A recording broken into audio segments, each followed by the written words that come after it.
ఏకాదశి పండుగ సందర్భంగా ఇది ఈ ఏకాదశి పండుగ మా ఊళ్ళో కొచ్చెరు గ్రామంలో తరతరాల కంటే మంగా పారదర్శకంగా పక్షపాతం లేకుండా నిష్పక్షపాతంగా ఖచ్చితంగా అక్కడ ఉన్న రైతులను గౌరవించి రైతుల ద్వారా మన ఎద్దులను పరిగెత్తిస్తారు.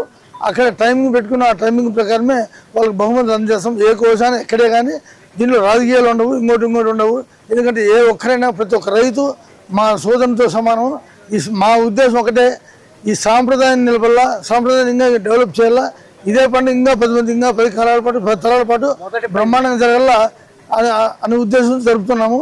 మొదటి బహుమతి పెద్దల ద్వారా అందజేయబడుతుంది, అది 40,000 రూపాయలు.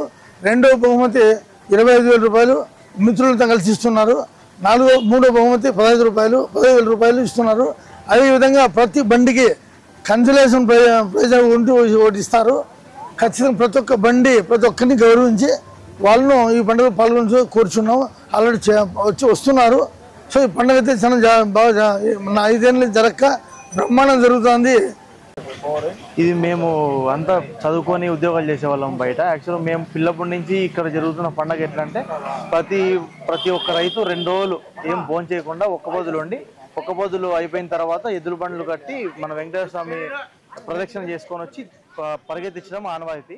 సో తరతర నేను పిల్లప్పటి నుంచి మేము ఊహ తెలియనప్పటి నుంచి మా నాన్న మొదటి బహుమతి ఏదైతే ఉందో 40,000, రెండవ బహుమతి 25,000, మూడవ బహుమతి మా సోదరుడు, మా అందరి మిత్రుడు పవన్ అనే మా సోదరుడు ఈ మధ్యకాలంలోనే పరమాత్మలో కలిపోవడం జరిగింది. సో అతని జ్ఞాపకార్థంతో ఈ మూడో ప్రైజ్ మేమంతా మా చాలా మంది ఉన్నారు, అందరూ కలిసి మూడో ప్రైజ్ ఏదైతే ఉందో దాన్ని బహుకరించాలని ఆలోచన చేయడం జరిగింది. ఇదే పండుగలో ఏ ప్రమాదాలు జరగ మేము దాదాపు 35 ఏళ్ళు 40 ఏళ్ళ నుండి చూస్తున్నాము. ప్రతి ఏకాదశికి పెద్దలంతా కలిపి ఎద్దుల బండ్లు అందిన రైతులను పిలిపించేసి బండ్లు కట్టే సాంప్రదాయము పూర్వకాలం నుండి జరుగుతుంది.